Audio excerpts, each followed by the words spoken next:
Get focused here. We'll get started here in a second. All right. I think I got that right. Let me check. There we go. Do you want me to put this and tell him that I have it over there? It'll be fine.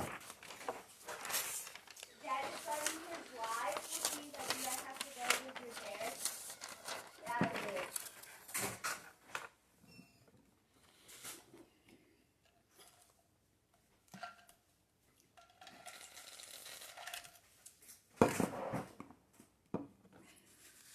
I didn't steal anything. You did.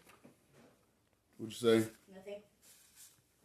What'd you waste? I didn't waste any of that. All right. Or he did, what is it called?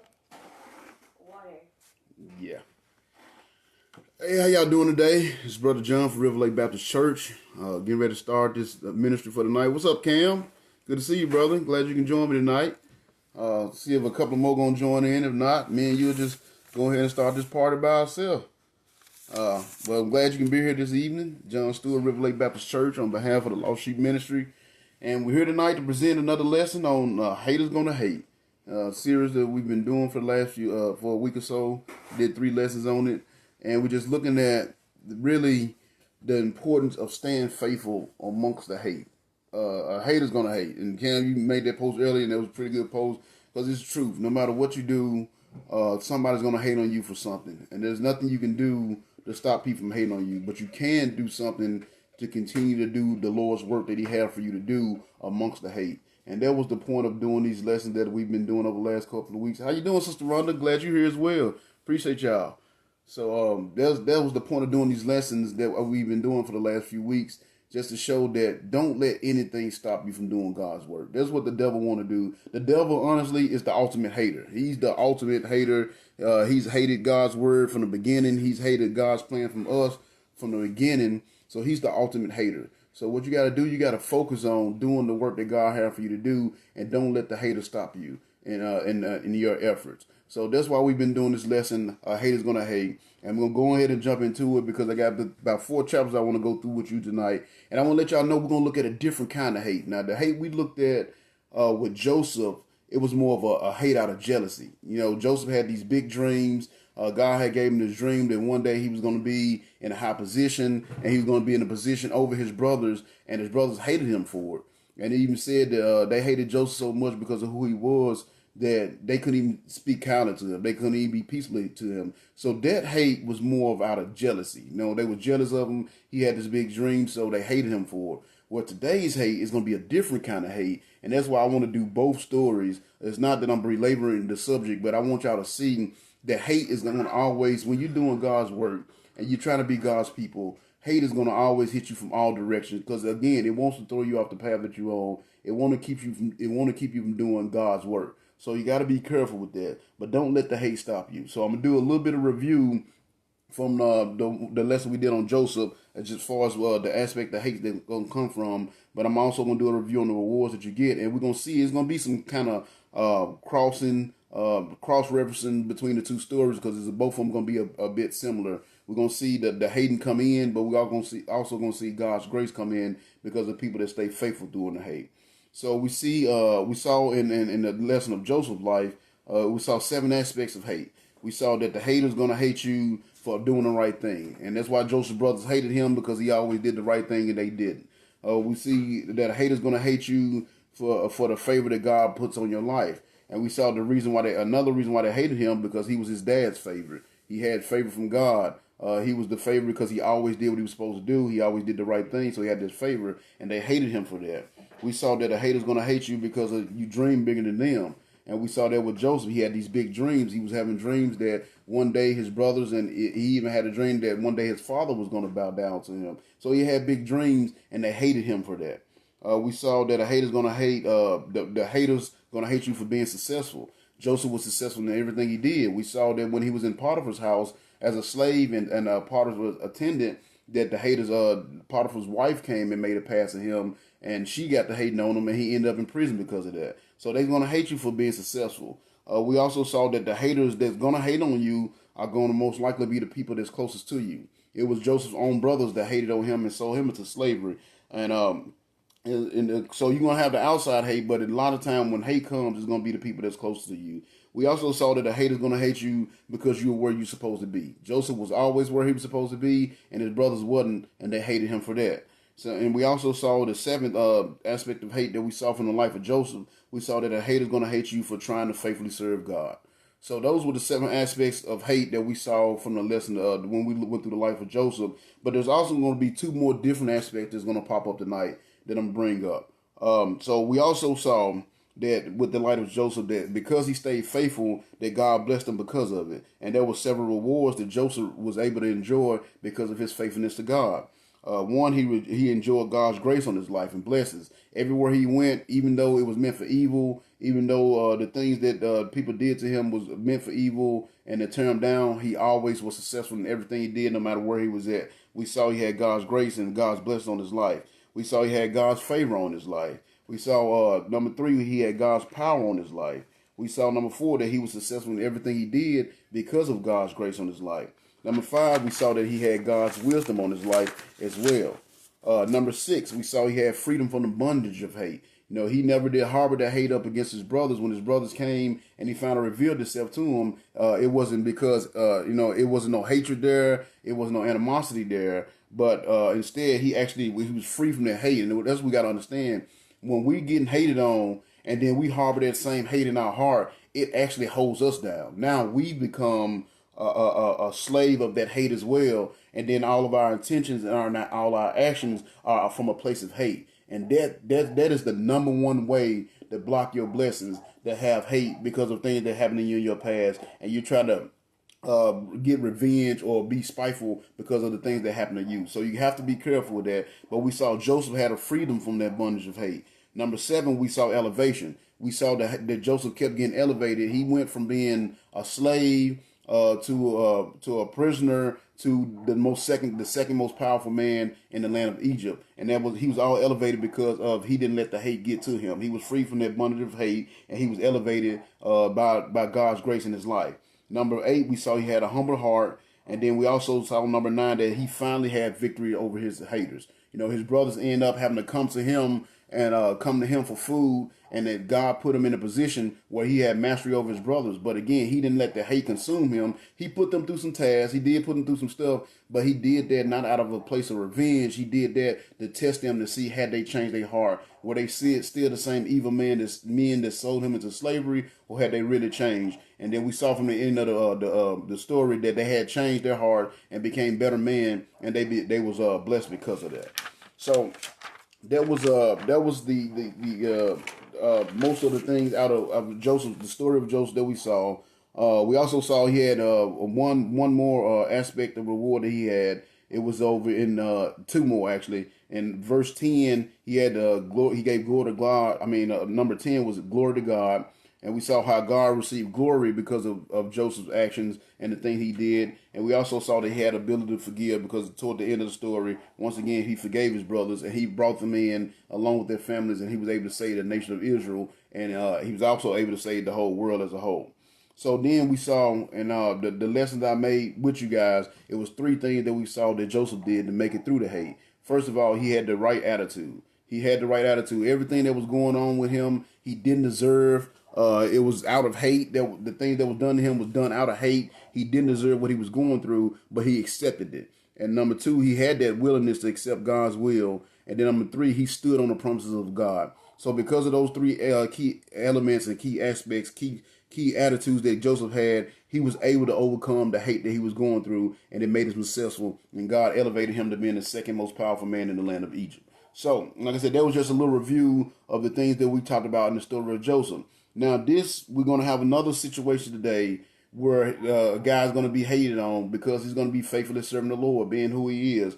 So it's going to be a different kind of hate. And like I said, the hate that we experienced in Joseph's story was a hate of jealousy. And this is also going to be jealousy, but it's for a different reason. So without further ado, I'm going to go ahead and I'm going to say the prayer, and then we'll jump into this. I'm trying to get my times down a little bit, you know what I'm saying? But I can't help it. Like when I get to talk about God's word, man, I get to teaching, especially when there's people that's willing to listen. I love it. There's nothing I'd rather spend my time doing than serving the Lord by teaching others His word. So I appreciate y'all for joining in. I'm gonna say this prayer, then we're gonna get started on this lesson.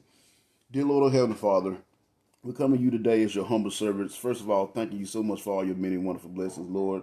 We take our lives for granted sometimes. We take that every day that we lay down that we're gonna automatically get back up. And we gotta understand, a lot of people don't understand that's not always true. There's a lot of people that didn't wake up this morning, Lord. So we thank you so much for watching over us and giving us another day on this earth and just having your great grace and mercy down upon us. We thank you so much for this word that you've given us to guide our steps and our hearts and our minds. So we can may learn the aspects of you that we need to know so we can be more like you, Lord. I ask you to watch over us as we go through this lesson today and help us to understand. We talked about it a little bit in the lesson I did out of the book of John last week, that a hate is going to hate, and we can't let that hate from them stop us from doing your work, because the world is going to hate us because it hated you, Lord, and we're your servants. You said the student is not better than the teacher. The people in the house is not better than the master of the house. So if they hated the master of the house, they're going to hate the people of the house as well. And we're the people of the house, Lord. So that's what I want this lesson to convey to the people that's listening in and watching this video, to help them see that they hated on you, so they're going to hate on us as well. But we got to stay focused and continue to do the work that you have for us to do. Because if we let that hate stop us, then they win. So I ask you to watch over us as we go through this word today. Prepare my heart and mind, send your spirit down upon me so I may bring the word the proper way, Lord, to help them realize the importance of the decision they make to stay faithful to you, even amongst the hate. And I ask you to also be with the people that's listening in, Lord. Touch their hearts and minds and prepare their hearts and minds to receive this word, and let a seed be planted there so they may want to stay faithful even amongst the hate, Lord. Watch over us as we go through this word today. I pray that you keep us all safe and continue to bless us and guide us in the direction we need to go. We love you and thank you for everything. And we say this prayer in your wonderful Son, Jesus' name. Amen. All right. So, again, the lesson today, again, is hate is going to hate, and it's part 4. But like I said, it's a different kind of hate. The hate we looked at with Joseph was out of jealousy because they felt that Joseph was better than them. So instead of doing the things that following Joseph's example and doing the things that Joseph did and living the way that Joseph lived to try to get the same blessing that he had, they decided to hate on him because of that. And that's why they was hating. But today we're going to see a different kind of hate. Now, the chapters we're going to go in today, it's 10 chapters to cover the book of Esther. So like I said, I broke it down in three more programs, 3 broadcasts, over 3 broadcasts. And the first three chapters, 2 chapters are really introduction. So I'm gonna go ahead and pre-warn y'all there. There's some vital information that's in there that sets up the scene, sets up the story, so to speak. But it's mostly introduction today. So most of the day we're just gonna kind of get the details of the story. But then the meat of the lesson will be in the lesson that we go over Monday, and then we'll finish it up next Saturday. So please be sure that if you listen today, that you tune in Monday, because that's going to be the real meat. Now, we are going to see the hate pop up today, but we're not going to really get into the hate and the deepness of the hate that's going to be seated in this man that we're going to look at today, this man Haman. But this is more of going to be an introduction. It's going to set the scene, so to speak, for the lesson, and we're going to see how God's plan put all these things in order. All these things happen in order with God's plan, so once again protect his people, which was the nation of Israel. And we got to understand that no matter what's going on in this world today, God had a plan. God has a plan that's already in place to protect us too, and that's His servant. So again, the whole point of this lesson is to let you see the world is going to hate you. You're going to go through some things, but don't let that stop you from doing the work that God has for you to do. So we're going to be coming out of the book of Esther. If you're following along, again, I'm doing my lesson out of the New Living Translation, and I do believe in the King James Version of the Bible. I believe in the King James Version, and that's what I read when I preach out in church. That's what I preach out of. But again, my ministry is the Lost Sheep Ministry. If so people that don't necessarily go to church or may not be educated for whatever reasons, maybe have to fall out of school or hustle or whatnot. So I do my lessons out of New Living Translation so I can help them get something, and it actually saved me time, so I'm not having to explain every single line. So I do read it. If it's something from the King James Version I feel is vital, I point that out. But I am doing the lesson out of the New Living Translation, and we're going to be in the book of Esther today, and we're going to start in chapter 1. And again, the first two chapters is basically just introduction. It's setting the stage for what's going to happen, but we will see the hate creep in chapter 3. All right. So, number 1, it says, hold on, look, before we get. Exactly, Cam, and that's why I do it like this. A lot of people in my ministry, Like I said, I go to jails and things of that nature, and a lot of them is not grounded in the word, so it's hard for them to understand. And that's why I like to read the New Living Translation, to make sure they get something. So that's exactly right. And once you ground in the word, of course, King James, it speaks to you, and it speaks to me all the time. But I want to make sure everybody's getting something when they look at these lessons. That's why I'm doing it, and that's why I do it for the lost sheep out of the New Living Translation. So again, I'm gonna start in the Book of Esther, chapter 1. So it says, book of its first part is called the New Living Translation got them titled, and it calls the King's Banquet. So the king hosts this banquet. In chapter 1 it said, this happened in the days of King Xerxes, who reigned over 127 provinces stretching from India to Ethiopia. Now, if any of y'all out there that's seen the movie 300, you would know that this King Xerxes is the same King Xerxes from that movie. So I thought that was kind of interesting that he's actually in the Bible, because you watch the movie 300, and it's a pretty cool movie. Of course, it's not historically accurate, but that did take place not exactly like they portrayed it in the movie, but there was a real situation, and the king was King Xerxes. So this is the same king from the 300 movie. I just thought that was a interesting little piece there. I want to put that out there. So it was King Xerxes, the guy from 300. So it's pretty cool, because I don't know about you guys, but whenever I read my Bible and I read about certain people or certain situations, or they talk about certain structures, I always try to picture it in my mind what that person looked like or what their structure looked like. So with this, by having this King Xerxes from the movie 300, I'm imagining him talking, because I don't know, if you saw the movie, you know exactly what I'm talking about, the tall guy in the movie that was the King Xerxes. But this is talking about the same king, King Xerxes, at the time that was from the movie 300. So it said he happened in his days, he reigned over 127 provinces stretching from Indiana to Ethiopia. So at the time he ruled his empire from his throne at the fortress of Susha. In the 3rd year of his reign, he gave a banquet for all his princes and officials. He invited all the military officers of Media and Persia, and all, as well as the noblemen and provincial officials. The celebration lasted for 6 months, a tremendous display of the opulent wealth and glory of his empire. So, man, you see that is insane. He had a party. Now, we see these rappers and these people, they talk about they ballers. Nobody balling like this dude. This dude had a party that lasted for 6 months. That is insane. What's going on, Pat? I'm glad you're here. Miss Walters, I'm glad you're here with us as well. Appreciate y'all for joining in today. We over in the book of Esther, chapter 1, just getting started on the lesson. We've done a review already, and now we're getting into the lesson. So, again, we got this King Xerxes, who, like I said, if you watch the movie 300, he was the king from the movie 300. So, again, that was actually the way the movie portrayed it was not, historically accurate, but that was a real event that happened. The movie, like the movie 300, and this is that king that we're going to be talking about today. So he had so much wealth that he had a party that lasted for 6 months. That is insane. I've been broke my whole life. I'm a broke dude. I mean, I'm a chemist and I make a couple of dollars now, but I'm still broke because I got like 1 million kids.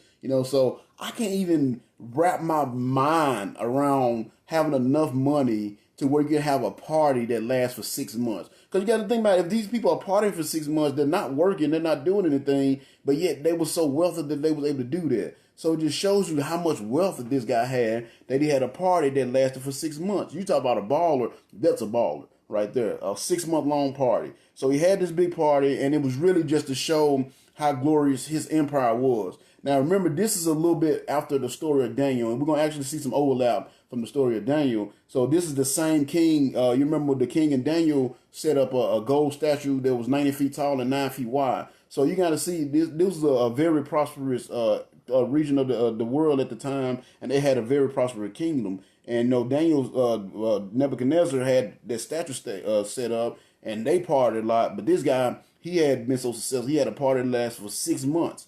So it says in verse 5, when it was all over, the king gave a special banquet for all the palace servants and officials, from the greatest to the least. It lasted for 7 days and was held at Susha in the courtyard of the palace garden. So he had a party that lasted for 6 months, and that was kind of for, to show off his kingdom. And then after that, of course, somebody had to serve that whole time. Somebody had to cook. Somebody had to clean. Somebody had to take care of it. So he had another party that lasted for a week for all of his servants in his palace. So it showed he was a pretty fair king or whatnot, as far as this story goes. So he has his other party, and he set it up just for the people that work for him, to show the appreciation for what they did for him. Because again, a party for 6 months, I imagine there was a lot of work went into that. So he had this party to show them that he appreciated them. So it says the courtyard was decorated with beautifully woven white and blue linen hangings, fastened by purple ribbons to silver rings embedded in marble pillars. Gold and silver couches stood on a mosaic pavement of marble, mother of pearl, and other costly stones. Drinks were served in gold goblets of many designs, and there was an abundance of royal wine, just as the king had commanded. The only restriction on the drinking was that no one should be compelled to take more than he wanted, but those who wished could have as much as they pleased, for the king had instructed his staff to let everyone decide this matter for himself. And Queen Vashti gave a banquet for the women of the palace at the same time. So we got this big party going on. Again, this guy is a baller. I mean, he got couches and stuff made out of gold, and this is for his servants. This ain't like it's for like the palace officials, the governors, and this is just for the regular people. But yet he still had this nice decked out covering area where they had cups of gold, they had couches and of stuff of gold and silver, and they drunk out of cups of gold, and they had like all kind of royal costly stones that the pavement that the couches were sitting on. I mean, this guy he had money, way more than money than I can imagine having. I just can't fathom that, But I mean, it was a pretty nice kingdom, and everything was going good. He was celebrating, everything was going good for him, so he was just hanging out with his people.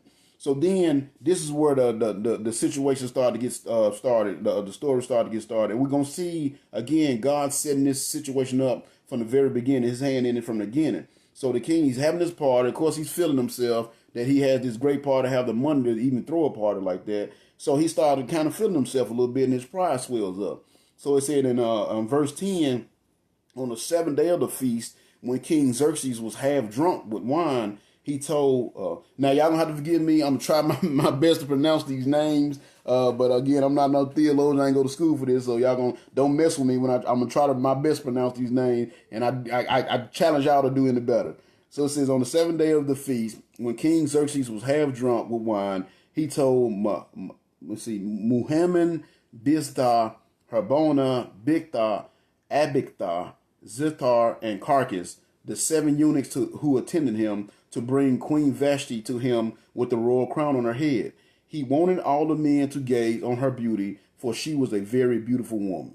See, right there, that's when he started to mess up. What kind of man wanted, because basically what he was doing, he was drunk. Again, he was feeling himself. He just threw a 6-month-long party. Now he got another 7-week-long party with all these gold cups and stuff. So he's feeling himself. He's prideful, and he wanted to bring his wife out and parade her in front of a bunch of drunk men.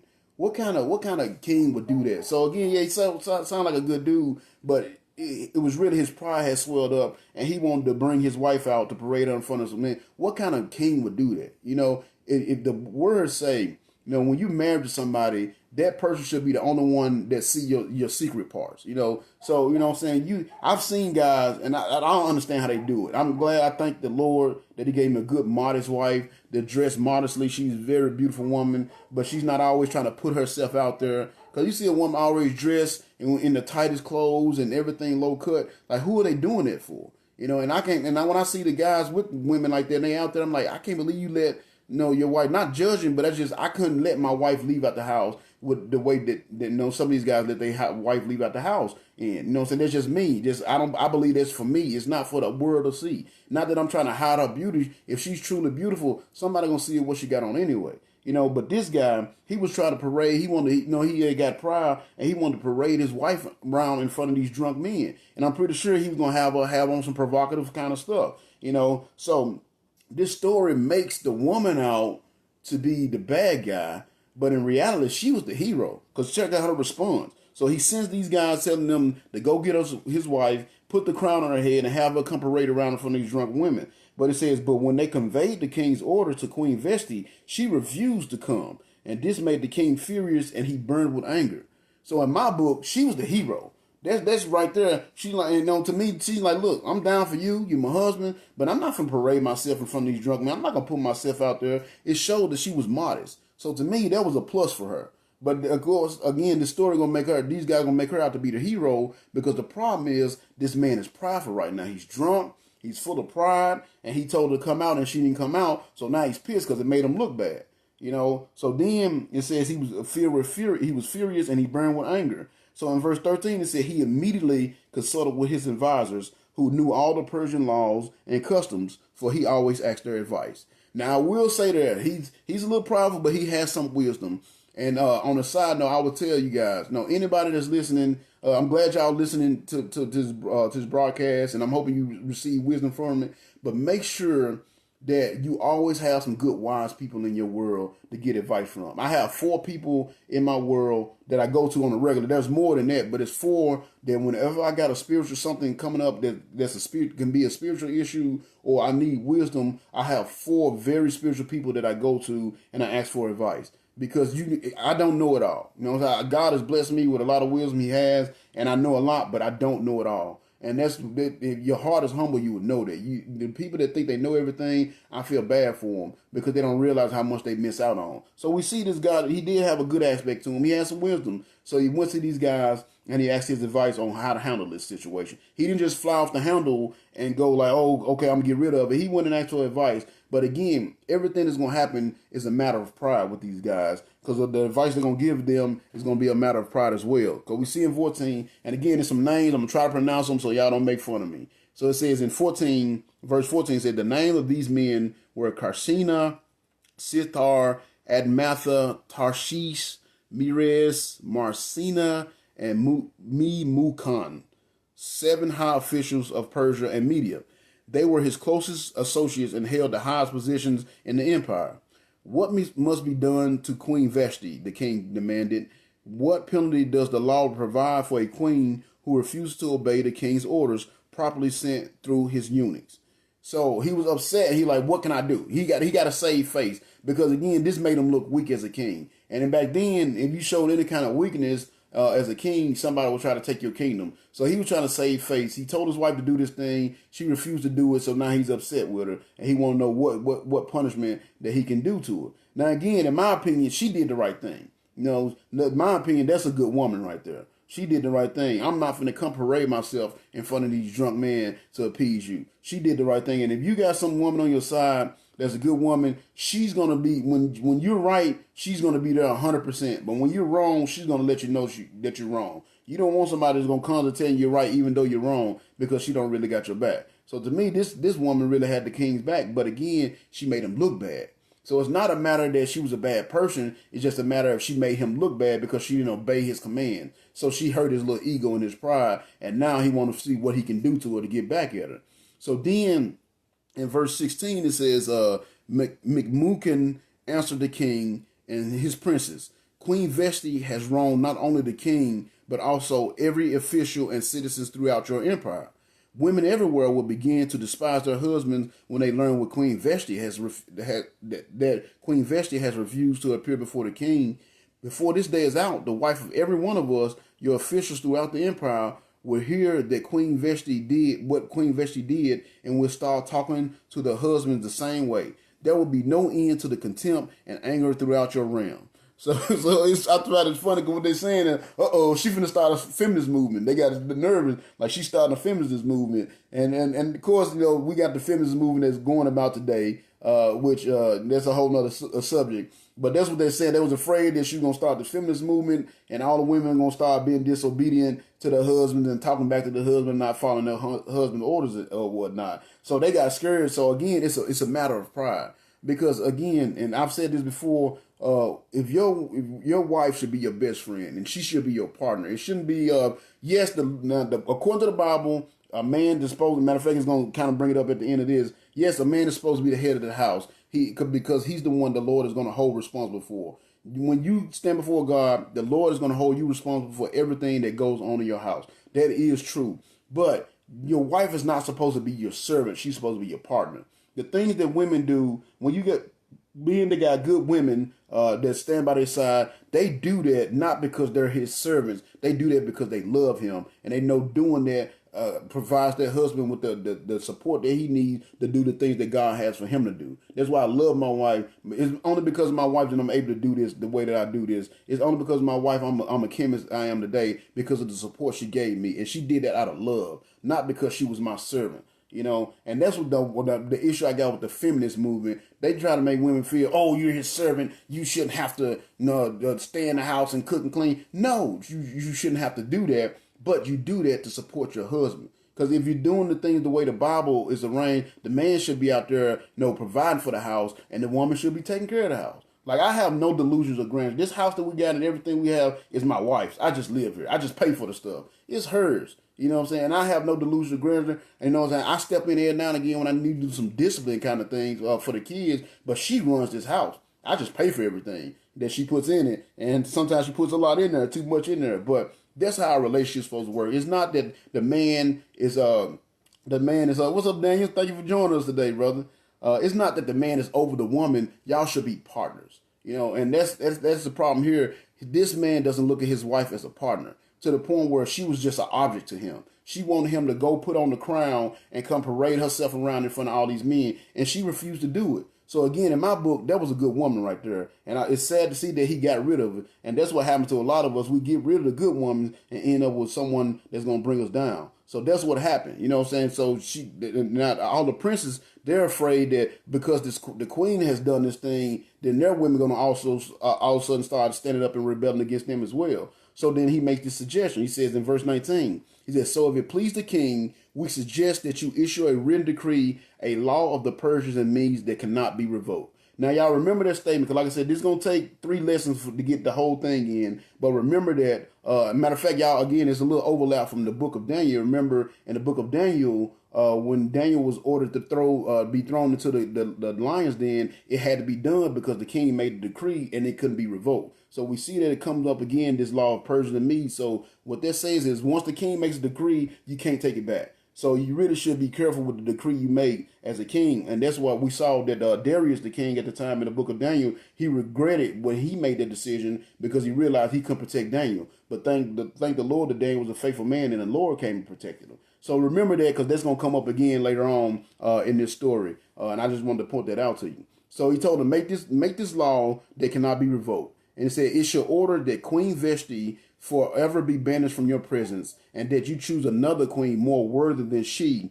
And when this decree is published throughout your vast empire, husbands everywhere, whatever their rank, will receive proper respect from their wives. So again, I think that's wrong right there. I think that's wrong. I don't want to upset any women that's on here, but I think that was the wrong move that he made. I think that was the wrong decision that he made to get rid of her. I think she was a great woman, and she did what a good woman would do. She had his back, and she wasn't going to parade herself in front of all these drunk men just to appease them. But again, it says, look for somebody that's more worthy than she. And I think she was worthy. But again, it was a matter of pride. This guy had a 6-month-long party, had all this gold and silver and all this money, his officials around, and she made him look bad. So everything they're doing is a matter of pride. And it's going to start a chain reaction of events that's going to happen. But it's all going to be for the furtherance of God's will. And that's the blessing.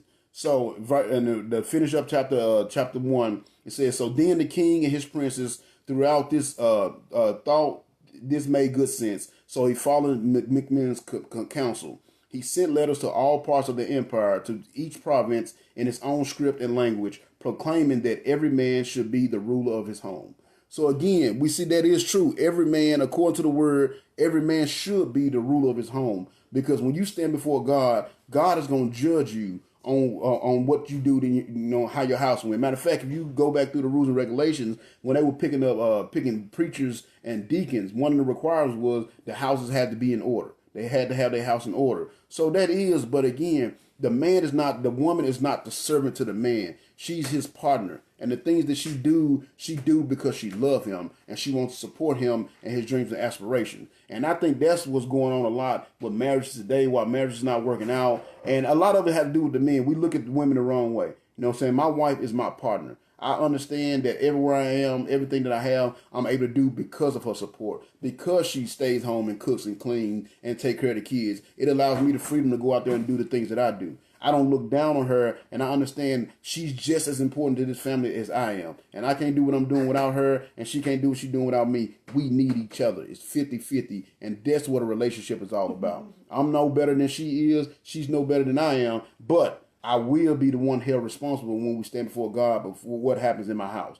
So that's what it's saying. That when God set that up, that's how he set that up. He didn't set that up for the man to be over the woman and to treat her like a servant. And that's what this guy did. He was treating her like she was an object. You know, go put the crown on her head and have her come parade around in front of all these drunk men. And she told him no. So a lot of the lessons you see on this will make her out to be the bad guy. But I think that was a wonderful woman right there, because she had enough modesty and not enough respect for herself that she didn't put herself out there like that. And I think if we can get back to that, we will really save the structure of the family these days, because now the society teaches women that they should be out there and put themselves out there and parade around and nothing is, so guys can oogle over them. You know what I'm saying? They teach them that there's power and there's not. And we saw that for Vashti. Yes, she gonna get disposed of, but in my honest opinion, she was the hero of the story, because she did what she was supposed to do as a woman that truly loved her husband and had respect for her husband, but not only her husband, but for herself.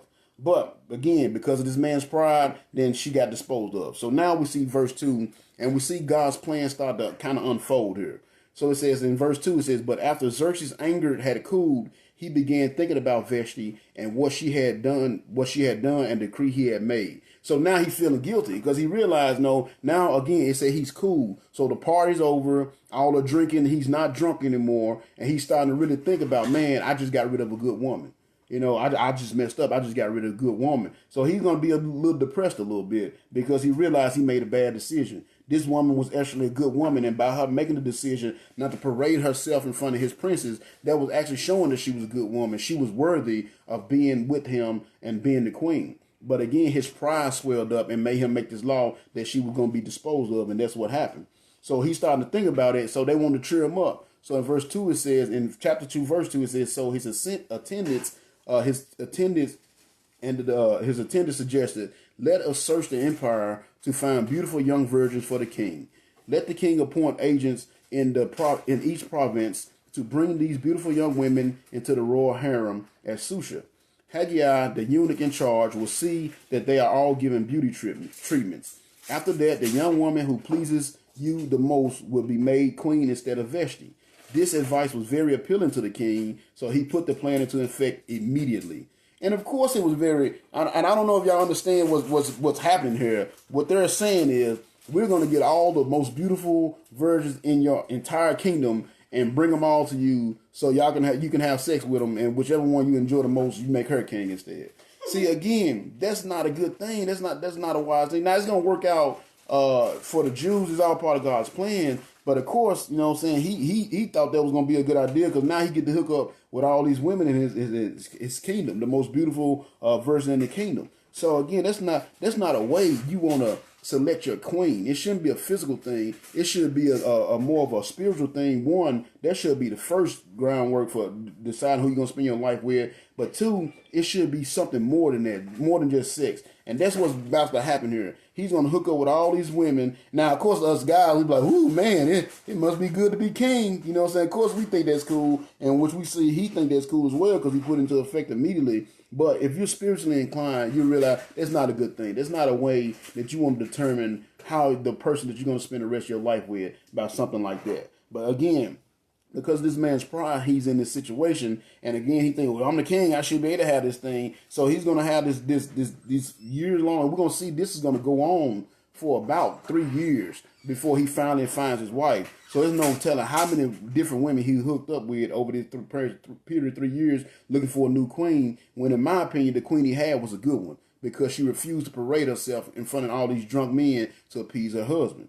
So then in verse 5 it says, now at the fortress of Susha, there was a certain a certain Jew named Mordecai, son of Jair. So now we're going to see this Mordecai guy comes in, and we're going to start seeing this hate start to appear. So it tells you right there, that statement said he was a Jew. So the fact that they showed that, said that he was a Jew, it shows you that he worshiped the Lord. No, he worshipped the real God. Now, of course, like I told y'all, this is a little bit after Daniel. So remember when Nebuchadnezzar came and took over the land of Israel, he banished some of the Israelites. Most of them he killed, but some of the higher ups he banished to the land Babylonia. And then, of course, Darius the Mede took over, and then now we got this King Xerxes who's in control of this. So and remember, he banished them from the land for 70 years. So 70 years they spent over in the land of Babylonia before they finally started to return to Jerusalem. So this happened over a period of years, and at this point in their banishment, this King Xerxes is taking control of it. And now they said that he was a Jew that showed that he was a Jew, he worshiped the Lord. So he worshiped the Lord, the real God, and we're going to see that he was a faithful man of God as this story unfolds. So then in the next verse said, he was from the tribe of Benjamin and was a descendant of Kish and Simei. His family had been exiled from Jerusalem to Babylon by King Nebuchadnezzar, along with Jehoiakim of Judah and many others. This man had a beautiful and lovely young cousin, Hadassah, who was also called Esther. When her father and mother had died, Mordecai adopted her into his family and raised her as his own daughter. So we see here we got this good dude, and I'm pretty sure her mother and father probably died during the war because, like I said, when Nebuchadnezzar took over Jerusalem, when they raided Jerusalem and put Jerusalem to siege, a majority of the people died. So I'm pretty sure her mother and father died in the war, but he survived along with I guess that would be his niece. A niece or cousin, but he survived and he took her in as his own, and he raised her as his own daughter. Now it doesn't give a lot about Mordecai's family history. It doesn't say if he was married or if he had his own kids. It only talks about him and Esther as far as this story is concerned. So he takes her in, shows he's a good dude. He takes her in and he raised her as his own. And I'm telling you, that is a task. I've done that over the years. I've legally adopted two of my brothers. I adopted my older brother, who's 5 years younger than me. And right now I currently have custody of my younger brother, who is way younger than me. He's only 12 years old, and I've had him for the last 3 years, and I'm raising him as my own. And it's a challenge that comes along there when something like that happens. So, but Mordecai, he put up this challenge. He was a faithful man of God, and not only did he raise his girl as his own, he also raised her in a godly environment. And we're gonna see this as this goes along, because she's gonna have some of the rewards that you will have for being a faithful follower of the Lord. So then it says, as a result, in verse 8, as a result of the king's decree, Esther, along with many other women, was brought to the king's harem at the fortress of Susha and placed in Hadiah's care. So she was very beautiful. Of course, she was a virgin, and she was very beautiful. So because of this decree that the king had made to put out to find all of the best virgins in the land, basically, she was taken in. And it says, 9, Haggai was very impressed with Esther and treated her kindly. He quickly ordered a special menu for her and provided her with beauty treatments. He also assigned her 7 maids especially chosen from the king's palace, and he moved her and her maids into the best place in the harem. So right off the top, we see God's favor on this young lady because she was raised by this faithful man of God. We see that right off the top, and I told y'all a lot of this is going to be overlap from the story we did of Joseph, but I wanted to point it out again. We see another system right here, another situation where God's favor is on somebody because they're faithful servants of the Lord. Sorry about all that yelling, y'all. My granddaughter's over here, and she's being dramatic. They made me come inside, so I apologize about that. But we got to preach to it. So, again, we seeing this is how I know that she was raised in the house of God. She was raised by a godly man, and she was raised. What's wrong? Could she come inside? No, she wanted to come inside, but I dropped her. Like, they saw me struggling with her. Correction, Zach. All right. We're in the middle of something here. Family. So, again, the Lord, we see the Lord's favor. We see one of the rewards of faithfulness. So this is how I know that Mordecai is going to be a faithful guy, because we also see the favor that's on his family. This favor that's being shown to Esther because she was raised by Mordecai, and I'm pretty sure he raised her in the right way. And we're going to see that as the story goes along. So we're going to actually see the rewards come up first before we see the hate come in. But the hate is going to come in. And like I told y'all, these first 3-4 chapters is more introduction into the hate, but we're going to get to the hate. So it says in verse 10. So first we see the God's favor on her life. And then in verse 10, we see that she had wisdom because she was raised by a godly man. In verse 10 it said, Esther had not told anyone of her nationality and family background, for Mordecai had told her not to. So again, that's wisdom there. It might seem that she's hiding who she really is, and she's actually going to forget who she is, and Mordecai is going to have to remind her at one point. But it's wisdom there because you got to understand they were slaves, they were captives, and he wanted her to have a opportunity to get to where what she needed to be or whatnot. So he told her, look, you don't have to tell anybody where you're from just yet. Just they don't have to know. If it comes up, I'm pretty sure he told her if it comes up, then yes, answer it. But if it don't bring it up, you don't bring it up either. It's almost like don't ask, don't tell kind of thing. So he told her not to tell anybody, and she listened. So it shows again that that's another reward of being faithful to the Lord. You have wisdom, and he raised her to have wisdom, and she listened. She listened and she didn't tell him. So it says in verse 11, show how much he cared for her and loved her. In verse 11 it says, every day Mordecai would walk near the courtyard of the harem to ask about Esther and to find out what was happening to her. So he didn't understand what was happening to her, and he was curious about it because again this was like his own daughter. So he was going to check in on her to see what had happened. So then it says in verse 12, and this is why I told y'all the king is basically going to have sex with every beautiful version in his kingdom. And I'm not just saying that to be perverse. I got the proof right here because in verse 12 says, before each woman was taken to the king's bed. So again, that's what happened. He pretty much got to sleep with every beautiful woman in his kingdom that wasn't married already, and they were each taken to his bed. And it says, before each young woman was taken to the king's bed, she was given the prescribed 12 months of beauty treatments, 6 months with oil of myrrh, and followed by 6 months with special perfumes and ointments. When the time came for her to go into the king, she was given her choice of whatever clothing or jewelry she wanted to enhance her beauty. That evening, she was taken to the king's private rooms, and the next morning, she was brought to the second harem where the king's wives lived. So it shows you, one, that this guy, I don't know how to really take it. I mean, that was their custom. That's how they operated back then. But he was hooking up with all these women, and he was already married, but none of them were his wives. He had several wives, but they wasn't his queen. He hadn't chosen. So I'm guessing the main wife or whatnot is the one that's considered to be queen. So he already had other wives. I'm pretty sure he had other concubines as well, which is what these women became. So that's what they would go in, hook up with the king, and after they hook up with the king, they weren't allowed to be with any other man for the rest of their life. Now, that could be a good thing or a bad thing. It's a bad thing because, they're just kind of, stuck in this castle, but they're being taken care of for the rest of their life. And they've been with the king. So it depends on what's your aspiration in life. I know women these days, they wouldn't be going on. They hook up this guy one time, and now they're pretty much his prisoners for the rest of their life. But, that's how they did things. So he had these girls that would hook up with him once, and if he loved them, liked them enough, that he would call on them again. But if not, they were pretty much stuck in his castle where they were being taken care of as wives of the king for the rest of their lives. So then it says so it says after they hook up with the king, they were taken to the second harem, and it said there she would be under the king's the care of Sheshgaza, another of the king's eunuchs. She would live there for the rest of her life, never going to the king again unless he had especially enjoyed her and requested her by name.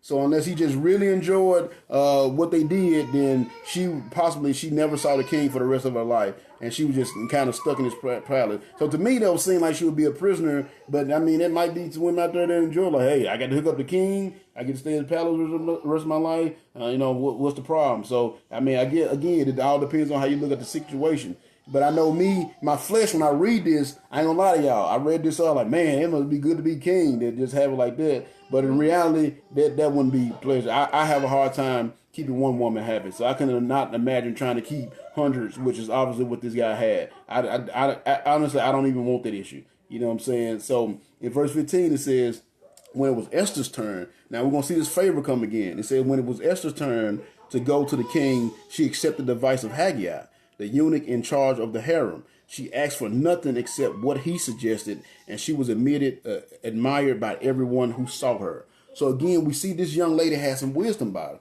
She knew how to take advice. She knew when somebody was telling her something for her benefit, and she followed it. So she took the advice of this Haggai guy. He said, this is all you need. And then she took exactly what she needed. And it said when she did it, she asked nothing except for what he suggested. And she was admired by everyone who saw her. So again, it shows that she had wisdom, and that's from being raised by a man of God. And again, as the story goes along, we're gonna show you. I'll be able to prove to y'all that he was a good man of God. But this is our introduction. So then it says in verse 16, when Esther was taken to the king, King Xerxes at the royal palace in the early winter of the 7th year of his reign. So now I want to point out this is the 7th year of his reign that she finally went in. This all started the 4th year. Initially started the 3rd year of his reign, and then of course they had a year of beauty treatments. So for about somewhere between 2 or 3 years, this man was just hooking up with every beautiful virgin in this land. You know what I'm saying? So that's a weird selection process, but that's what he did. And I just want to make sure y'all understand kind of what's going on. So this is like 2 years later since Queen Vashti had been disposed of as queen, and this is still going on because this is his 7th year, and that all started in his 3rd year. And like I said, they took a year of beauty treatment, so they put 4. So anywhere between 2 and 3 years, for the last 2 or 3 years, this guy's been hooking up with all these random women. So then in verse 16 it says, when Esther was taken to King Xerxes at the royal palace in early winter of the 7th year of his reign, the king loved her more than any of the other young women. So she was his favorite. You know, she went in and she was his favorite. So again, we seeing God's favor on her life because she was raised by a man of God. We saw that she had the wisdom, and we saw that she had favor on her life because he done hooked up with a lot of women. I mean, he said he has wives. They don't give a number, but I'm assuming it was a lot. And then he's been doing this for the last 3 years, 3 years. So he's hooked up with a lot of women. So out of all the women that he's hooked up with, she was his favorite. So it said the next verse said he was so delighted with her that he set the royal crown on her head and declared her queen instead of Vashti. So basically what happened, and basically when I read that, I was like, man, she put it on him. That's what happened. She went in there, she put it on him, and he loved her, you know, and that's how she became the favorite. But it really is not that. It's the Lord was working here, because there was something that was going to happen that they're going to need her help on, and it's going to come up to the end of the story. You know, we see the Lord putting his plan into work, and that's what's going on. Right. I'm glad she did. I'm glad he did. But I'm glad you did too. But that's what's going on here. He basically had this contest, and she ended up being the favorite because she was God's favorite. I mean, because she had God's favor on her, and she was made queen. So then in verse 18 it says, to celebrate the occasion, he gave a banquet in Esther's honor for all his princes and servants, giving generous gifts to everyone and declaring a public festival for the provinces. So I'm guessing now he's found the one. I'm guessing he's ending this ridiculous contest he got going on. And of course, me and Pat, I know you probably think the same thing as me. Like, man, it must have been great to be king. But in reality, man, that's a lot of drama. I wouldn't want to have to deal with. I promise you that. Like I said, I have enough hard time keeping one woman happy. So I couldn't imagine trying to keep hundreds happy. But that's what this guy did. I guess he had the money to do it. You know. So in verse 19 it says, so even after all the young women had been transferred to the second harem, and Mordecai had become a palace official, Esther continued to keep her nationality and family background a secret, and she was still following Mordecai's order just as she did when she was living in his home. So again, it gives you a little bit of her upbringing, show you that he raised her to be wise, and she listened to Mordecai. You know, Mordecai told, because again, they were Jews. They didn't know that at the time they didn't know that they was Jews. So it gave her the opportunity to get in there and be a part of this little contest that they was having in the king's kingdom or whatnot. But we also see number 3, another reward of faithfulness, Mordecai's faithfulness. We see elevation once again. And I told y'all it's going to be a lot of overlap from both of the stories, but we see that. And the reason why I brought it up in the story of Joseph, and I bring it up again in the story here, in this story, is because you got to understand, you know, God, there's blessings that come along with being faithful. There's blessings that come along with doing what God wants you to do. And that's what we're seeing here in this situation, the blessing that's come along with Mordecai being faithful. And we see it says, and I kind of read quickly, but I wanted to make sure y'all understood. It said, even after all the young women had been transferred to the second harem, and Mordecai had became a palace official. So once again, we see elevation coming to the picture. Mordecai, the king loved Esther so much that he put her in a position where I'm pretty sure she was able to recommend Mordecai, and now he's one of the officials. So I don't know what he was doing before. It don't really talk about what he was doing before, but now he's one of the king's officials because of the love that the king had for Esther. So again, all of this is according to God's plan. It's putting them in a position where they're going to be able to save the nation of Israel. And it's all because of God's favor and wisdom that they have on their lives, because Mordecai is a faithful man. And we're going to get to that. So then the next chapter, the next little section right here, just to finish up chapter 2, it talks about the loyalty that Mordecai displayed to the king. And again, we know he's a loyal person because he's a good, godly man. Because in verse 21 it says, now one day, as Mordecai was on duty at the palace, two of the king's eunuchs, Bigthana and Teresh, who were guards at the door of the king's private quarters, became angry with King Xerxes and plotted to assassinate him. But Mordecai heard about the plot and passed the information on to Queen Esther. She then told the king about it and gave Mordecai the credit for the report. So when an investigation was made and Mordecai's story was found to be true, the two men were hanged on the gallows. This was all duly recorded in the book of the history of King Xerxes' reign. So again, these are little situations that come up, and we see God setting the stage for the big event that's going to kind of happen toward the end. You know what I'm saying? We see God's will come into action. Now, we don't understand all of it. We don't understand why this girl had to be a part of this really kind of sick contest where this man just compared all the women in his land through sex. We don't understand that, and it seemed disgusting to us, but it was all part of God's plan that put her in the position that she needed to be in to do what she's going to need to do to save God's people.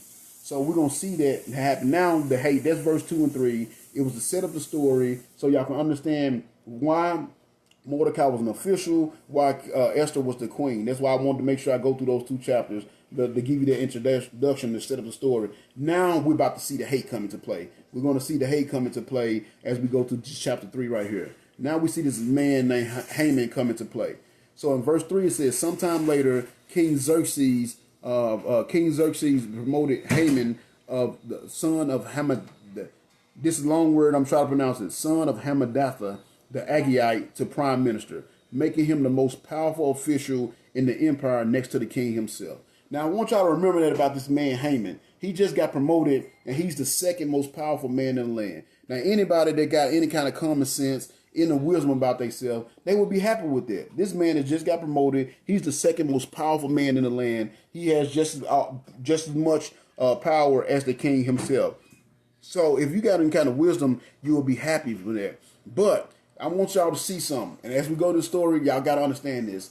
Money and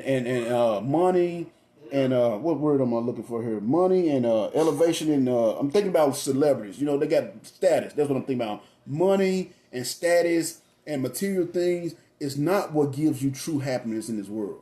You got to understand that, because this man has those things. He has status. He's the second most powerful man in the kingdom, in this kingdom right now. So he has status. He has money. We're going to see that because he's going to make this huge offering to the king for this task that he's going to want done. He's clout. There you go, clout. Appreciate that, Cam. I got stuck there, had a brain fart. But money and status, being a celebrity, things of that nature is not going to give you happiness. And a lot of us spend the majority of our life chasing those things. A lot of us spend the majority of our lives chasing money, chasing clout, want respect of others, want people to bow down to us, so to speak. We chase those things, but that's not what makes you happy. What truly makes you happy is having a close relationship with God and knowing that you have a close walk with God. That's true success in this world. So if anybody out there grinding right now, you want true success in your life, make sure you have a close relationship with God, because that's where true success comes from. Money is not going to make that happen. Cloud is not going to make that happen. Your status as a celebrity or whatever, that's not going to make that happen. Only God's grace in your life is going to make that happen. What up, Big Sniff? Good to see you, brother. It's been a long time, man. Thank you for joining in. I appreciate you for joining in.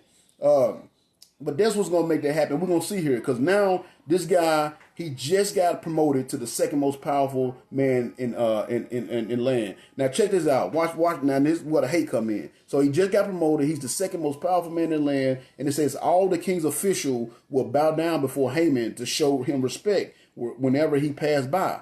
For so the king had commanded. But Mordecai refused to bow down or show him respect.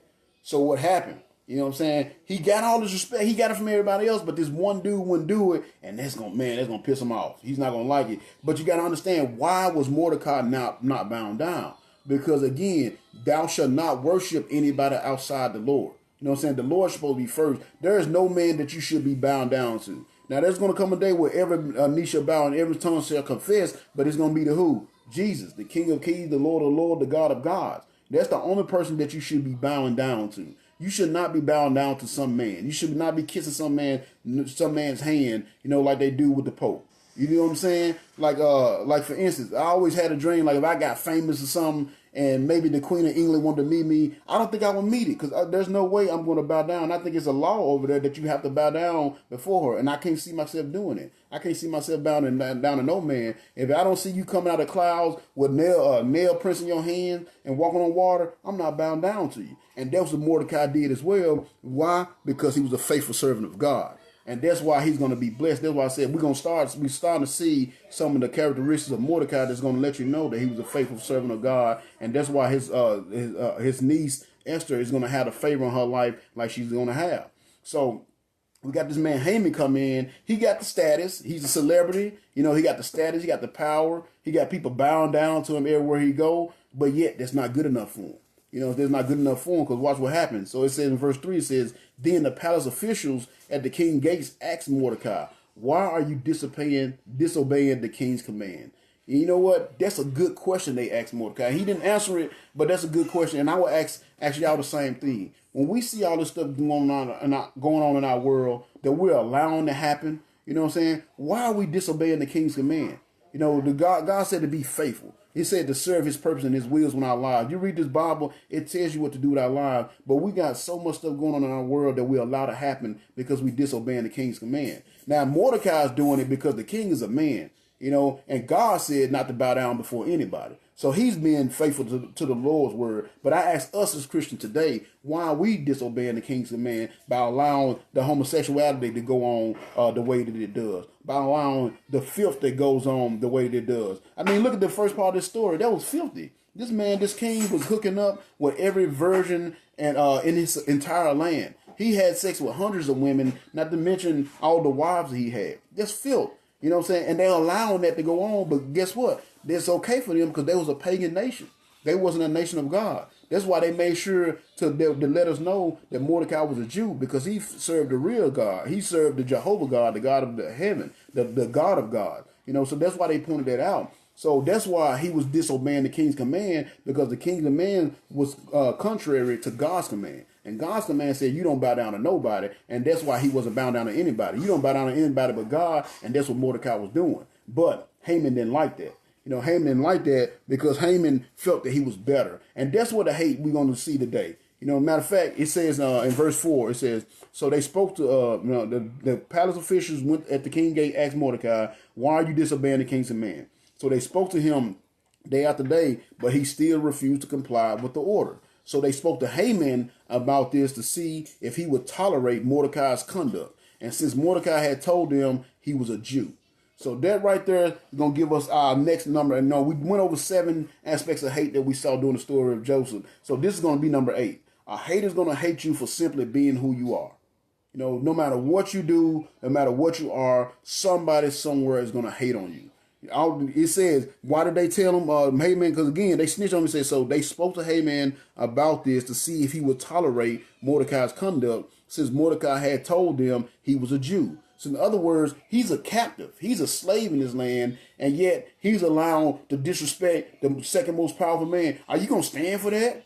Are you going to stand for that? You going to let him, this Jew, this nobody? No, yeah, he's a palace official, because at this point, Mordecai's a palace official because of his relationship with Esther or whatnot. But they looking down on him. You going to let this Jew not bow down to you? I know you ain't going for that. So what they do, they went and gas his head up. They went and gassed his head up.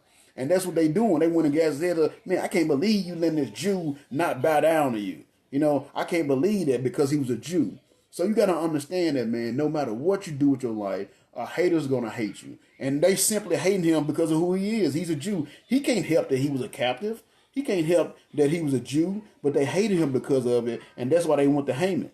And then in verse 5, it says, now, when Haman saw that Mordecai would not bow down or show him respect, he was filled with rage. So he decided it was not enough to lay hands on Mordecai alone. Since he had learned that Mordecai was a Jew, he decided to destroy all the Jews throughout the entire empire of Xerxes. That's crazy. So he's got upset with this one guy, and because he got upset with this one guy, he wanted to destroy everybody in the kingdom. You see what I'm saying? That's hate right there. And that's going to take us out that our ninth point of hate that we're going to see. A hater's going to hate you because they feel they're better than you. Why is he so upset? Because Mordecai's not bound down to him. Because Mordecai's a Jew. He feels Mordecai is beneath him. So that's why I wanted to look at this story of hate and compare it with the story of hate as far as Joseph is concerned. Because again, the story of hate, they hated Joseph because they was jealous of him. They felt that he was better than them because he had these big dreams. He was successful in everything he did. He always did what he was supposed to do. But right here, we see this guy's hating Mordecai because he feel he's better than Mordecai. He feel Mordecai is beneath him. So you see, you can't win for losing. Joseph was doing, being successful, doing everything he was doing, and they hated him for that. And Mordecai was just being who he was. He was a Jew, he was a slave, and the guy hated him for that because he felt he was better than him. So that's why I want to do this lesson with you all, to let you see that no matter what you do, somebody's going to hate you. So you might as well just do what God has for you to do. If you know you're doing what God wants you to do, if God is giving you a certain word, he's giving you a certain calling, whether to be a teacher, to go to church, a pastor, whatever it is, and you're doing that thing, then that's the only thing that matters, because that determines true success in life. Because we see here, Haman is the second most powerful man in the land, but yet he's hating on this nobody. In reality, in comparison to Haman, Mordecai's a nobody. He's a palace official, but he's one of the lowest officials. Where Haman is the highest official other than the king himself. So in respect as far as social status, Mordecai's a nobody, but yet he still hate him. You know why? Because Mordecai had a good close relationship with the Lord. Yeah, Mordecai didn't have the status that Haman had. He didn't have the money that Haman had. He didn't have the power and position that Haman had, but he had something that Haman didn't have, and that was a close walk with the Lord. There was a good relationship with the Lord. It was a faithfulness in the Lord, and because of that, that's why Haman hated him. Because he's like, man, I got all this, you know what I'm saying? I got all this status, I got all this money, but yet this dude don't respect me, and this guy has nothing. And look at the respect that he has. That bugged him. And the same thing will happen to you in your life. You know what I'm saying? That's what I'm saying. Status doesn't make you happy. You know what I'm saying? Being a celebrity is not going to make you happy. Having money is not going to make you happy. The only thing that's going to make you happy, the only thing that's going to give you real joy in your heart is having a close walk with God. And we saw that's what happened with Mordecai. Mordecai had a close walk with God, and that's because of that, God is going to protect him from this man. But this man had so much bitterness, even though he had all this money, he had all this status, he had all this, he was a celebrity, he had so much hatred and bitterness in him that not only did he want to kill Mordecai, he wanted to kill every single Jew in the whole world that existed. That shows you how much hatred that he had and how much bitterness, but it also shows you the lack of happiness he had in his life. Just because he had this status and stuff didn't mean he was happy. You know what I'm saying? We see these celebrities all the time. They kill themselves. You see Robin Williams, how he killed himself. That one guy, I don't remember his name, but he was some kind of famous. He had this famous show where he would travel all around the world, go to these weird exotic places, and everybody thought he was living a dream, and he killed himself. Why? Because he had status, he had money, and he had, so he was a celebrity, but he didn't have. I can't speak on that. And I don't want to feel like I'm judging, but I don't know if I say I did. I don't know if he had a close relationship with God. You see what I'm saying? So I want y'all to understand that money, status, being a celebrity is not going to bring you happiness. Only a close relationship with God is going to bring you true joy into your life. And see, Mordecai had that. He had that close walk with God, but this other guy didn't. And because of that, even though this guy had all the status and the money and the celebrity and the fame, he was still upset. He was a bitter man, and because of that, he wanted to kill all the Jews because this one guy refused to bow down to him. How sad is that? How sad he had that much hatred in his heart toward this one man that he wanted to kill anybody associated with this man, he wanted to kill him. But the thing is, he messed up because one, he's dealing with God's people. And we're going to see what happened when you deal with God's people. God always take care of his people if his people stay faithful to him. So in verse 7 it says, So now Haman come up with this plot to kill all the Jews, to eradicate the Jews in the entire province at the time. So in verse 7 it says, So in the month of April, during the 12th year of King Xerxes' reign, lots were cast, and the lots were called Purim, to determine the best day and month to take action. And the day that was selected was March the 7th, nearly a year later. So again, this is 5 years down the line that all this is transpired. So at this point, Queen Esther had been queen for about 5 years. So this is 5 years down the line that all this stuff had transpired. So now he chose the day, March the 7th, almost a year later, to just sit there and hate these people. And he came up with this plot to destroy these people. So it says in verse 8, it said, Then Haman approached King Xerxes and said, There is a certain race of people scattered throughout all the provinces of your empire. Their laws are different from those of any other nation, and they refuse to obey even the laws of the king, so it is not the king's interest to let them live. See, what was their laws? Their laws was based on serving God. See, that's why their laws was different. That's why they were different from all the other people, because they worshiped the Lord. That's why their laws were different. That's why they didn't follow the king's law, because it's better. The word says it's better to follow God's law than man's law. So they was more concerned with following God's law than it was following man's law. And that's why this dude Haman didn't like them, because they was following God. So he says their laws is not the same. Read again. Their laws are different from any of the other nations, and they refuse to obey even the laws of the king. So it is not in the king's interest to let them live. So why they're hating on them? That takes us out to our number 7. You remember number 7 from Joseph. And like I said, there's going to be a lot of overlap, but I wanted to bring that back up. That takes us back to the number 7 point that we have from the story of Joseph. A hater's going to hate you for faithfully serving God. And that's why Haman hated Mordecai so much, because he faithfully served God. He faithfully did what the Lord wanted him to do. And that's why he hated him so much and wanted to come up with this plan to completely eradicate all the Jews in the nation. So that's why I tell y'all, a hater's going to hate you no matter what you do. So it's best you just stay faithful to the Lord and do what the Lord has for you to do. So then he convinces the king that, man, it's not in your best interest to keep these people alive. You know, you need to just go ahead and kill them. And it's all because he's hating on Mordecai, because Mordecai, what? He's just who he is. He was a servant. I mean, he was a slave, basically, because he was in exile from the land of Jerusalem. And you know, he felt that he was better than Mordecai, and that's why he felt the right to do these things. Are you okay? Are you still making any noise, huh? Yeah. You gonna come say hello? Come on, y'all. Come on. Huh? You gonna come say hello to everybody? Come here. Say hello. Come here. Huh?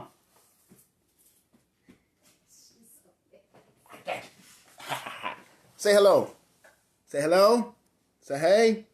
See, y'all got to bribe her with money. Ain't that messed up? You got to bribe your grandkids with money. Are you gonna say hello?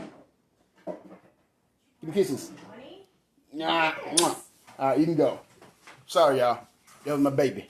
So what's going on is Haman, again, he's hating on Mordecai because he feels Mordecai, he's better than Mordecai. He feel Mordecai don't deserve the position that he has. He feel that Mordecai, I appreciate that, Cam. That's my heart right there. She's terrible too. Just to let you know, she just turned 2 and she is a terrible 2. So hating Mordecai, all he's doing is being who he is, and this guy's hating him because of it. So he's come up with this plot to eradicate the Jews altogether. Not just Mordecai himself, but all of the Jews. So then he goes to the king and he tells him, you know, they need to be, we need to get rid of them because their laws are different. In other words, they're serving the Lord. So then he tells the king, he said, if it pleases your majesty, issue a decree that they be destroyed. And I will give 375 tons of silver to the government administrators so they can put into the royal treasury. So again, we see this man, he got status. You know, he's a celebrity. He has status. He has money. He has everything a man could want. But yet he's still not happy because this guy Mordecai, who's really, according to him, is a nobody, won't. Yes. I see that money. I'm teaching. I know. So we see he's upset because this guy Mordecai, who in his eyes is not even worthy to be in his presence, won't bow down to him. So again, we see a different. That's why I told y'all the title of the lesson was a different kind of hate. We see a different kind of hate there. So we saw the hate from Joseph when they felt that they was jealous of Joseph because he thought that he was better than them. But we also see this hate from Haman because he felt he was better than Mordecai, and Mordecai should be bound down to him, and Mordecai wouldn't do it because the only person that the Mordecai would bow down to was the Lord. So this upset him, and that's why I say a hater's gonna hate you. He's hating Mordecai because Mordecai is simply who he is. He was a Jew, exiled from the land of Jerusalem, and he served the Lord. And he felt that he was better than him, and that's why he hated him, and he come up with this plot. So again, we see he wanted to give the king 375 tons of silver. That is a lot of money. You know what I'm saying? That is a lot. That's in the comparison to the money in today's time. That would be millions of dollars. There would be millions of dollars back then. But so it showed he had money, he had status, he had fame, but yet he still wasn't happy. Because he didn't have a relationship with the Lord. Because he was a pagan. He was from the land, and he was a pagan. So, hey, shh. So he was a pagan, so he didn't have a close relationship with the Lord like Mordecai did, and that irked him. And he was jealous of that, so he wanted not only to destroy Mordecai, he wanted to destroy all of Mordecai's people. So then in verse 10 it said, the king agreed, confirming his decision by removing his signet ring from his finger and giving it to Haman, son of Hammedatha, the Agagite. I'm sorry, that's a long word, and I'm trying my best to pronounce it, y'all. But he gave his ring to Haman, and he said it calls him again. What it calls him says Haman, son of Hammedatha, the Agagite, the enemy of the Jews. And I'm gonna tell you something. That's a title you do not want, the enemy of the Jews, because and of course, a lot of the Jews even today don't believe in Jesus the Messiah. But you don't want to be the enemy of the Jews, because what did the word say about the Jews? There was a situation when the Jews was first coming into the land, and this king was trying to get them cursed, and they couldn't curse them, try to get Balaam to curse them, and Balaam wouldn't do it because they was blessed. And the Lord says about the Israelites and the Jews, he said, any nation that will be bless you, I will bless them. But any nation that will be against you, I will be against them. And the same thing is going to happen here. This guy Haman is basically trying to go against God's people. And again, I want y'all to see, God's people is always going to have enemies. The Israelites has always had enemies. You think about this story here, they're going to try to eradicate the Jews. You think about what happened in Germany, they tried to eradicate the Jews. You think about what happened in Egypt. They tried to eradicate the Jews, but they always made it through it all because they were God's people, and God's hand was always on them. So you got to understand that. So when you God's people, you're going to have problems come in. You're going to have haters, but you got to stay faithful. Because if you stay faithful, God will protect you through it all. And that's what he's going to do here with Mordecai. And actually, we ain't going to get into it today, but it's actually kind of comical the way the Lord is going to show up for Mordecai. And it's actually going to be kind of funny what he's going to do to this man, Haman. So in verse 11, the king told him, he agreed, told Haman that he can get rid of him any kind of way he wants to. As a matter of fact, 11, he says, keep the money. So he didn't even want the money. He said, keep the money, the king told Haman, but go ahead and do as you like with these people. So again, at this point, they still don't realize that Esther is a Jew because she never did reveal it. So Haman don't realize he's setting himself up for failure because he's going against God's people. And it's going to be funny when it finally get revealed to him. He's going to be pretty sick about what happened. So we go to verse 12, and it says, now on April 17th, Haman called in the king's secretaries and dedicated letters to the princes, the governors, and the respective provinces, and the local officials of each province in their own scripts and languages. These letters were signed in the name of King Xerxes, sealed with his ring, and sent by messengers into all the provinces of the empire. The letters decreed that all Jews, young and old, including women and children, must be killed, slaughtered, and annihilated on a single day. This was scheduled to happen nearly a year later on March the 7th. The property of the Jews would then be given to those who killed them. A copy of this decree was issued in every province and made known to all the people, so that they would be ready to do their duty on the appointed day. At the king's command, the decree went out by the swiftest messengers, and it was proclaimed in the fortress of Susa. It was proclaimed in the fortress of Susa. Then the king and Haman sat down to drink, but the city of Susa fell into confusion. So again, got the situation come up. This man sent out this decree that they should be annihilated. It says young, old, including women. So he wanted everybody dead. That's how much hatred and bitterness that he had in his heart, that he wanted everybody dead. Women, children, babies. He didn't want nothing to remain of these people, all because this one man wouldn't bow down to him. Now again, he had everything a man could want. You know what I'm saying? He should have been happy with where he was at. He had status, he had fame, he had money, he had everything a man could want, but yet he was still so bitter in his heart that he wanted to destroy this whole these people, and not only destroy them, rob them. Because basically he says, again, young, old, including women and children, must be killed, slaughtered, and annihilated on a single day, and the property of the Jews will be given to those who killed them. So not only did he want them dead, he gave this incentive So people can, he like, well, whoever kills him get to keep whatever they got. So that's gonna give him even more incentive to go out and do this evil thing that he had plotted against God's people.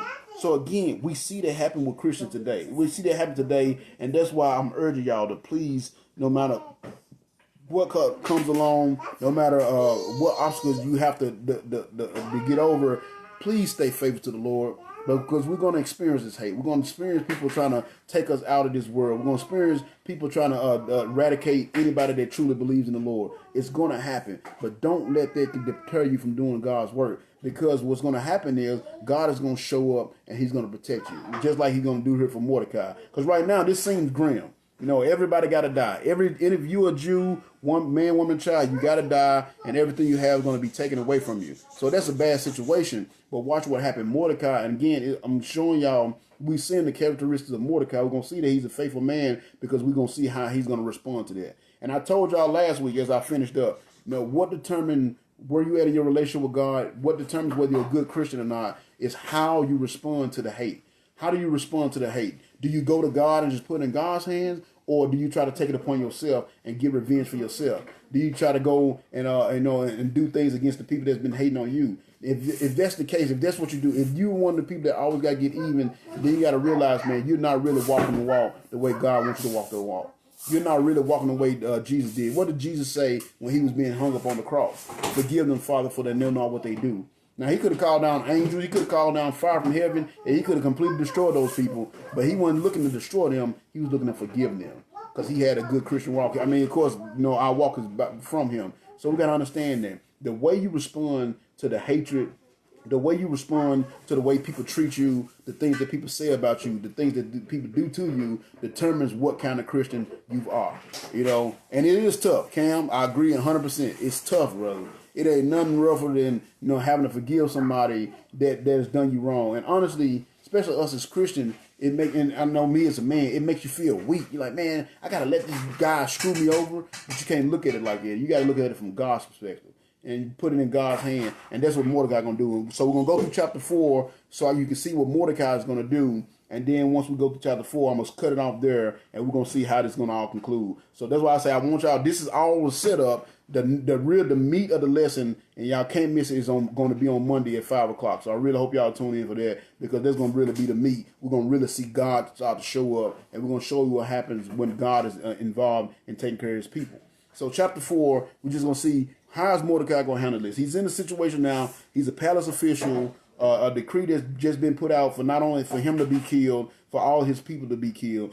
How is he going to handle this? So we see it in verse 1 of chapter 4. It says, so when Mordecai learned what had been done, so when he heard everything, it said he tore his clothes and put on sackcloth and ashes and went out into the city crying with a loud and bitter wail. So what did he do? He humbled himself.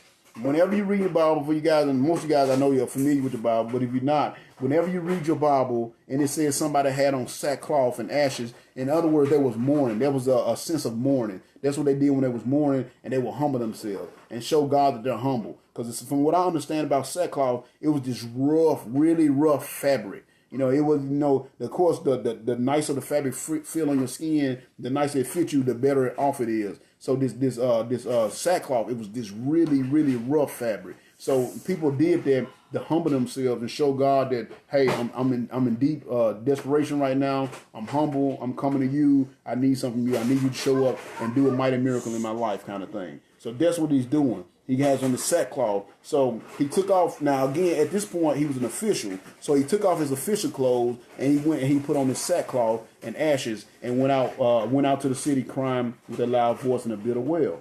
So then it says in verse 2, he stood outside the gate of the palace, for no one was allowed to enter while wearing clothes of mourning.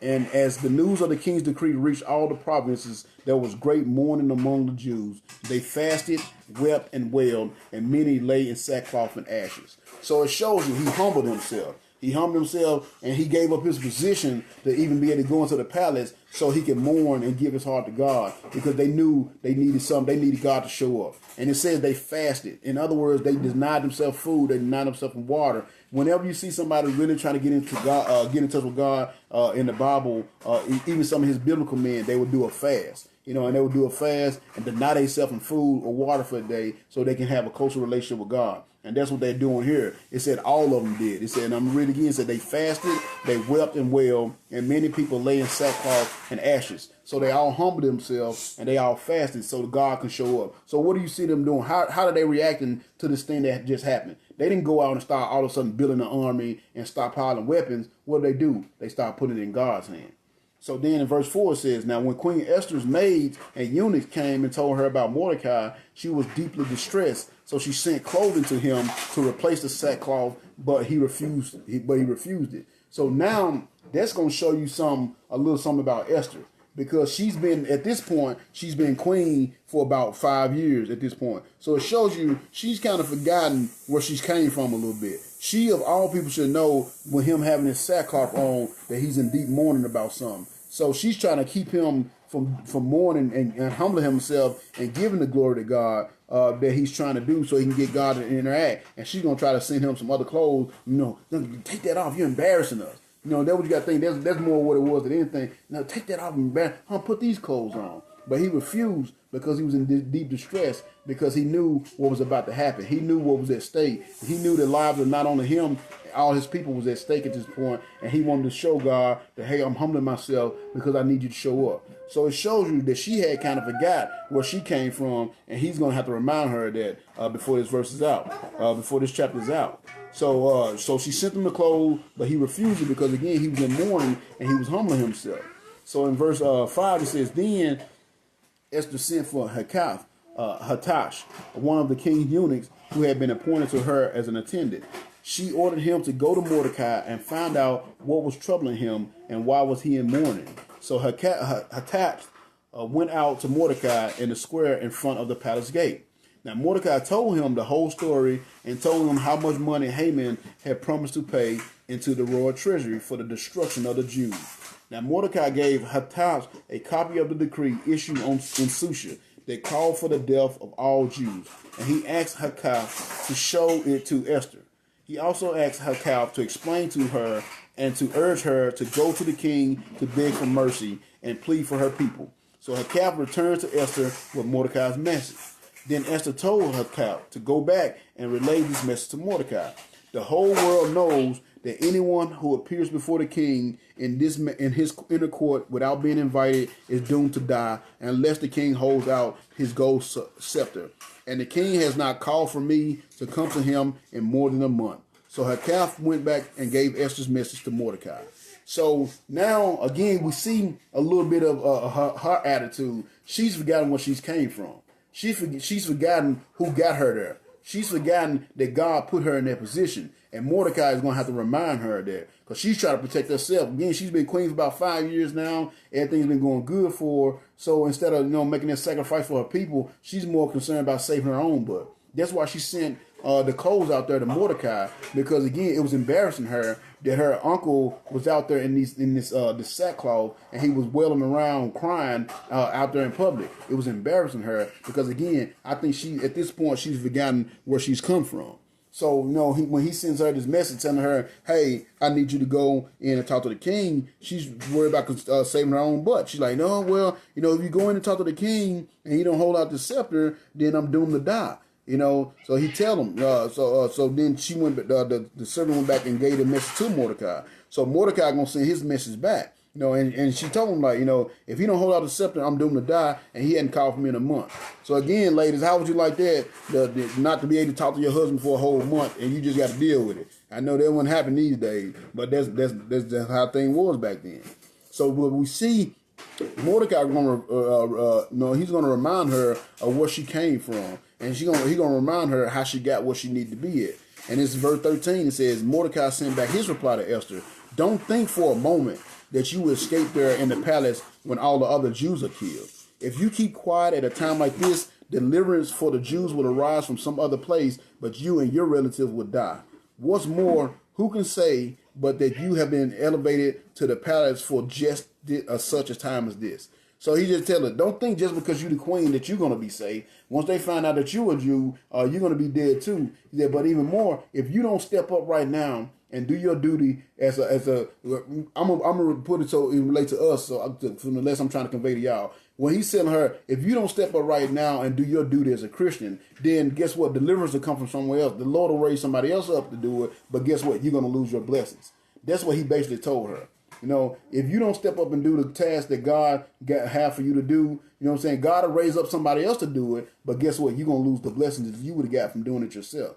See, that's why I tell people all the time. That's why I stay humble when I talk to the guys in jail. I tell them, I'm no better than y'all. I say, you know what I'm saying? I come in, I do all the things I do because God called me to do those things, but I'm not no better than y'all. And if I ever get to a point where I stop doing the work that God has for me to do, he'll raise somebody else up to do the same thing that I'm doing. But guess what? Me and my family will lose out on the blessing that God had planned for us for doing his work.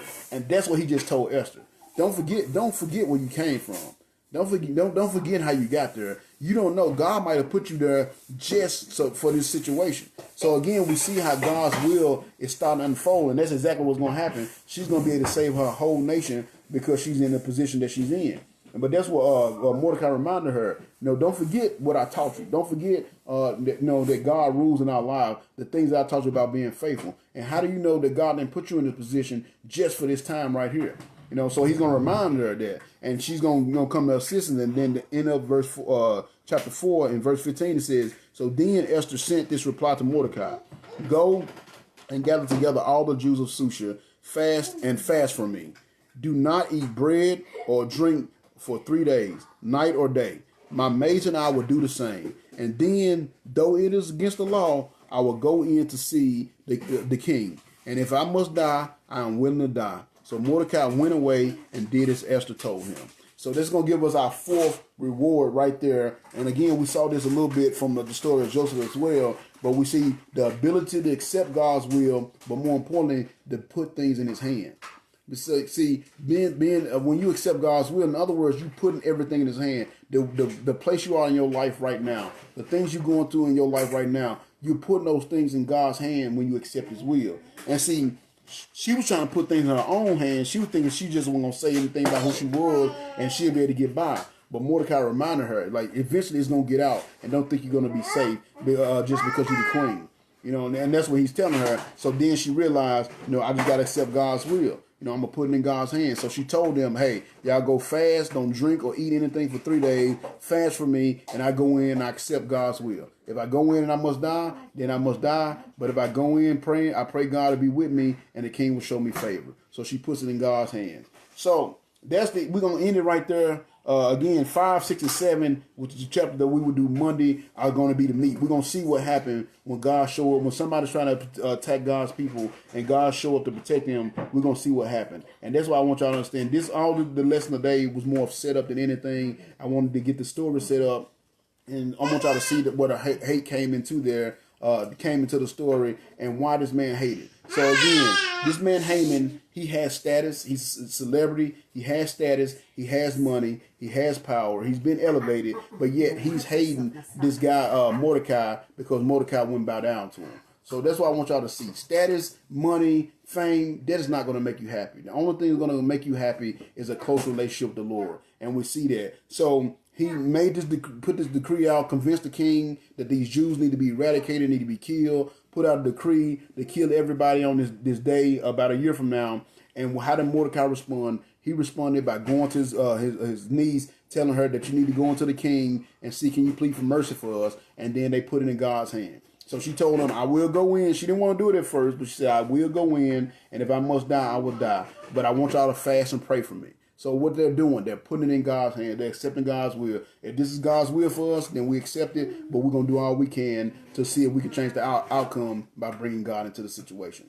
So again, this was all set up. I appreciate you guys for joining in today. Pat, good to see you. Sister Rhonda, you hung in again. I appreciate that. Cam, definitely thank you, brother. And Renata, it's good to see you here again. I appreciate y'all. Like I said, Monday is going to be the meat of the lesson. We're going to really see God show up in a mighty way. So I really pray that y'all be here. I don't know if you guys got to work or not, But 5 o'clock Monday is going to be, we're going to really see what God does when he take care of his people. God always take care of his people. We're always going to have haters. We're always going to have, this world is always going to hate us. This world is always going to try to get rid of us. This world is always going to try to get us to stop doing God's work. But you have to stay faithful and serve the Lord, serve the purpose that the Lord has for your life. And that's how you get God's blessing. And when you get God's blessing on your life, you don't have to worry about the haters. You don't have to worry about the hurt or the world, because greater is he that is in you that is within the world. God's power conquers all that. You just have to stay faithful.